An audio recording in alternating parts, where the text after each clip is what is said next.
muslimat dimanapun berada.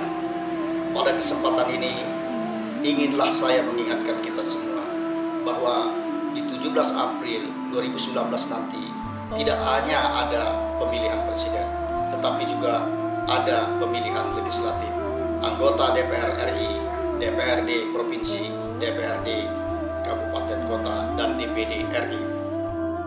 Untuk calon presiden, kita mengikuti apa yang telah ditetapkan oleh Ijtima Ulama dan kita berupaya untuk memenangkan pasangan calon yang telah ditetapkan itu.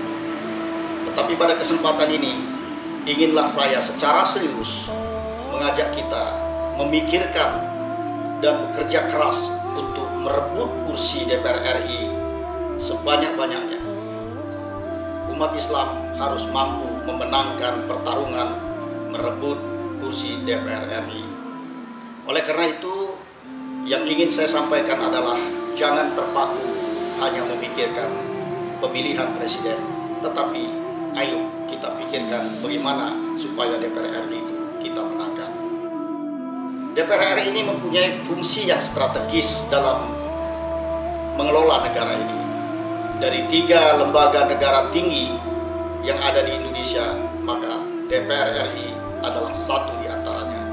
DPR RI berfungsi untuk menyusun undang-undang yang mengatur kehidupan berbangsa dan bernegara.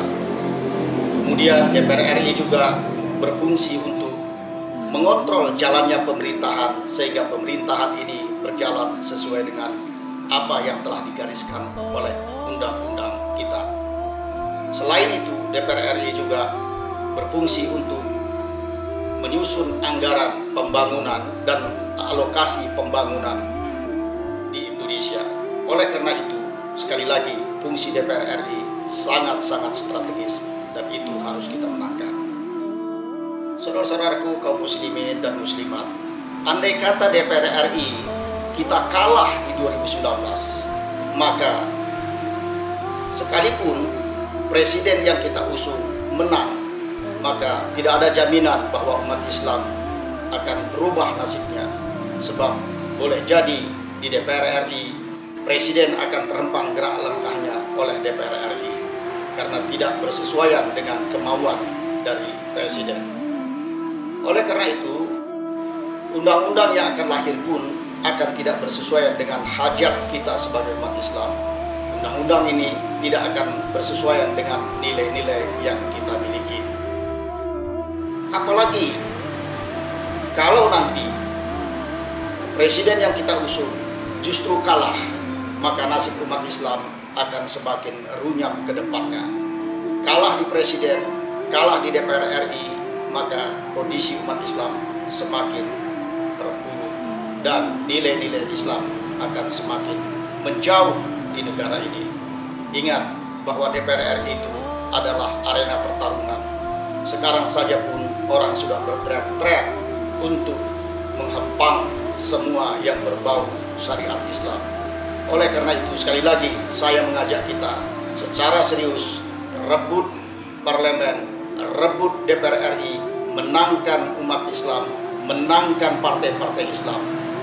Andai kata di 2019 nanti umat Islam bisa memenangkan DPR RI, kita berharap banyak perubahan akan terjadi. Dan tentu saja andai kata partai-partai Islam bisa menang, maka di 2024 nanti umat Islam bisa mengusulkan calon presidennya sendiri. Tidak sama seperti sekarang, di mana umat Islam hanya dipaksa untuk memilih apa yang disodorkan oleh orang lain.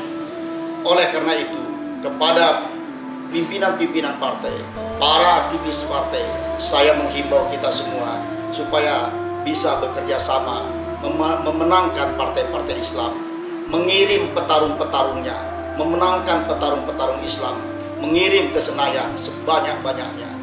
Janganlah partai-partai Islam justru saling bersaing, saling menjegal, bahkan saling menenggelamkan. Ini adalah pertarungan umat Islam, bukan pertarungan partai ansih. Oleh karena itu, sekali lagi saya ingatkan, kalau kita kalah nanti, sekalipun pasangan yang kita usung itu menang, tetapi Kita khawatir apa yang telah ditandatangani berupa fakta integritas itu akan menjadi tidak berarti. Dia hanya pengisi tong sampah dan umat Islam hanya sebagai pendorong mobil mogok. Demikian saja, saya berharap sungguh-sungguh supaya umat Islam memikirkan persoalan ini secara sungguh-sungguh. Umat Islam nasibnya ke depan sangat tergantung oleh apa yang kita lakukan di 2019 17 April nanti. Billahi taufiq wal hidayah. Wassalamualaikum warahmatullahi wabarakatuh.